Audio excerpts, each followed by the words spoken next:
Cardinals have managed to stay on top of the NFC without their starting quarterback. And when they face Seattle, they'll have yet again another backup in Ryan Lindley, whom we just discussed, after Drew Stanton got hurt. This is Lindley's second start against the Seahawks. He was a part of a 58-0 loss in 2012. He went 8 of 17, passing in relief of John Skelton in that game.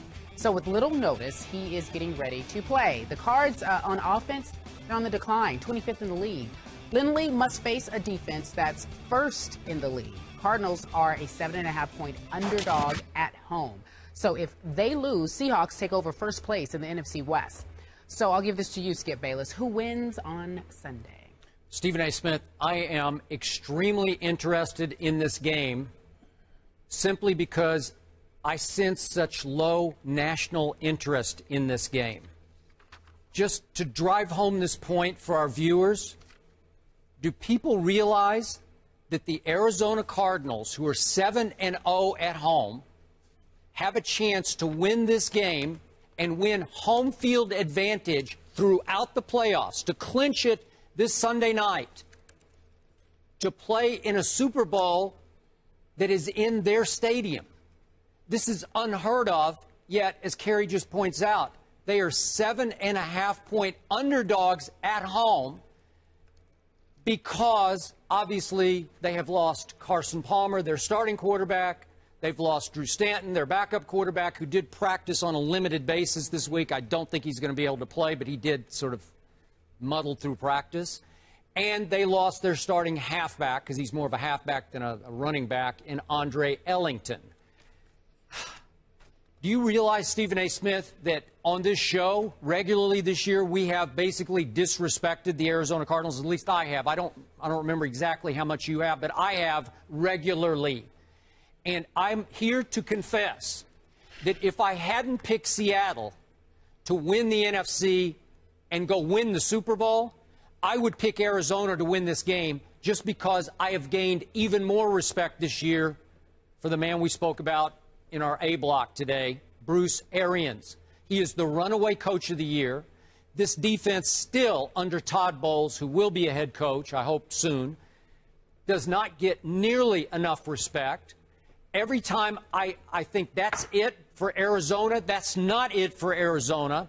And I know all the numbers on Ryan Lindley. He was a disaster in 2012 when he played in 6 games for Arizona and started 4. He suffered 12 sacks. He lost 2 fumbles. He threw 7 interceptions to 0 touchdown passes in 171 attempts. And I know you remember the games that you covered. And I remember the game that he played at Seattle in 2012, and they lost 58-0 in that game. And he threw for a grand total of 59 yards. So you would say against Seattle, which is back on its Super Bowl roll, they got no shot. I'm here to tell you they got a shot. And again, heart of hearts, I would pick Arizona, but I'm on the Seattle bandwagon. I'm going to stay on it. I'll say Seattle wins another close, low-scoring game. I know it was 19-3 up in Seattle not too long ago. I'm going to say this one's 16-10. I'll go 16-10. Seattle wins on the road at Arizona. But again, I wouldn't bet a nickel on it. And in my heart of hearts, I think Arizona will figure out a way to win this game. Skip Bayless, I got boys on each team. Cromartie on Arizona, Yep. Cam Chancellor on Seattle. I got to tell you something. I'm not giving Arizona a chance in this game. Nothing but profound respect for Bruce Arians. Love him, wish him well. Todd Bowles, by the way, if Chicago was smart, they'd fire Trestman now and announce that Todd Bowles is going to be their next head coach in Chi-Town next season and beyond. They should hire him on the spot, return some defense to the second city, to Chi-Town. Having said all of that, I know that Arizona's defense, as Cromartie warned me, is big time. They can hit. Ray Lewis has been telling me that all season long, Skip. Arizona plays old school. They put a hat on you. They hit you. You know how Romanowski used to use that phraseology, putting a hat on somebody. That's what Arizona does, Skip Bayless. I have no doubt that their defense going up against a Seattle Seahawks team, despite 4 straight wins over their last 5 victories, they haven't scored more than 24 points. They can be had if you have some semblance of an offense. I like John Brown. I like Larry Fitzgerald. Yep. I like Floyd and the boys. The problem is, in order for them to be effective, you got to have somebody that throws them the football. And I saw Lindley, and I don't mean to hold the past against folks, because we all are in forward position. We all want to believe that we get better and wise, and we try not to look back. But I can't help but looking back with Lindley, man. It was so damn bad. I can't give that man a chance. Suddenly, an epiphany is going to occur. A metamorphosis is going to kick in, and you suddenly are going to learn how to throw the football against Seattle? No. I don't see it happening. I don't give Arizona any chance whatsoever. I think it will be a relatively low-scoring game. But it would not surprise me at all, Skip, if it's a replica of the last game. Seattle won that last game 19-3. Yep. I think they'll win this game like 14-3. Okay. I remind you, in Ryan Lindley's disastrous first time around in Arizona, he was not coached by Bruce Arians, right? I understand. That was Wisenhunt. Wisenhunt. Okay. Yes. Okay. I just think it's going to be a little different this time, and Ryan Lindley seems like he's grown up a little bit, and I heard him say the other day, I'm a different quarterback and a different person than I was 2 years ago. I'll give him a little bit of that. I'll also give him this.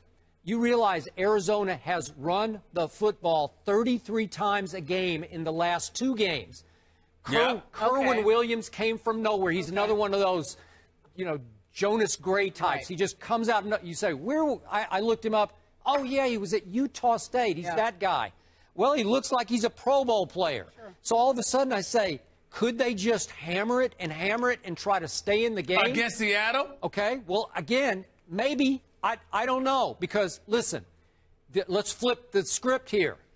Russell Wilson has been sacked 18 times in his last 4 games, and he is going into this game without Max Unger, his center, and it looks like Okung might not play at left tackle. Well, that's a big deal against this defense. His offensive line might not be able to protect him or play make for him, open holes for him to escape through the way it's been doing, because they live. He's Russell football. Forget about Johnny football. Yeah. Russell Wilson is Russell football. He plays the way Johnny only dreams that one day he'll be able to play. But can he keep making those plays against this defense? I don't know, Stephen A. I'm not sure. Well, let me tell you something. I think that in any other game he'd have to, not in this one, because the opposition.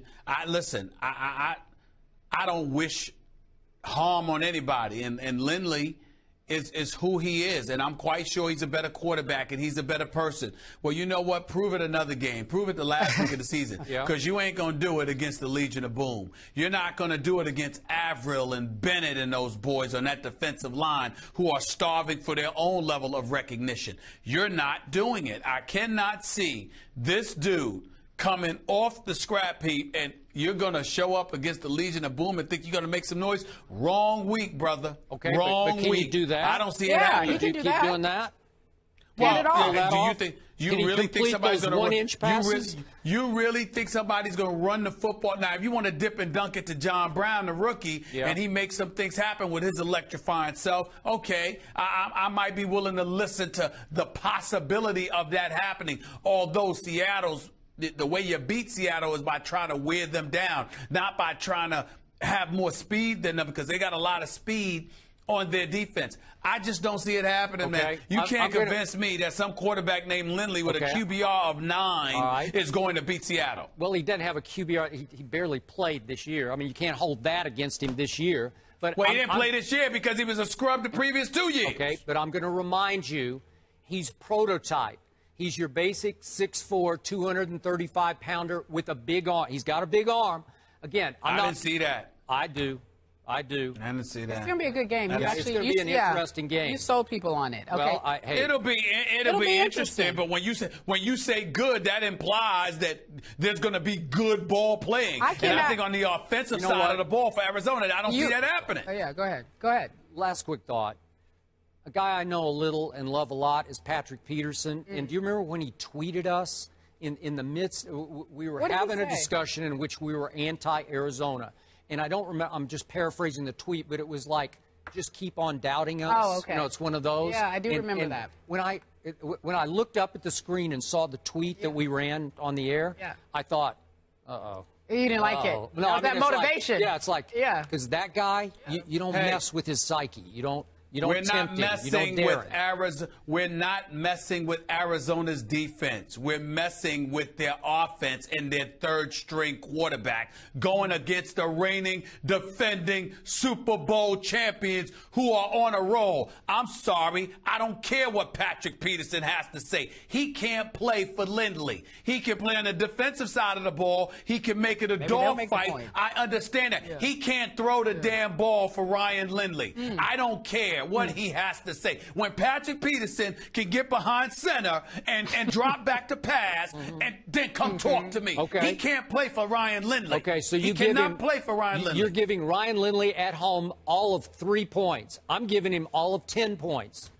We'll see. Oh, wow. Well, you really stepped out there arguing with me all of this time, Skip. You really stepped out there. All right, I'll give him 13. Please. Yeah, Skip. 16 to 13. Up the ante. How much you want to make a bet, Skip? If Arizona scores 13 points, it'll be because their defense got them 7. It won't be because of Lindley, not in my opinion. Don't tell me that you're angling toward you'll wear a Ryan Lindley jersey if Arizona wins this game. To get out of the Jerry Jones shirt. No, because to be honest with you, I think it would be real interesting to see Arizona get to the Super Bowl, to see a team host the Super Bowl. Well, you take me there. At 10-4, Seattle with the win can get the division title. For the Cardinals at 11-3 with a win, they can actually get home field advantage throughout, including the Super Bowl, which Stephen A. just talked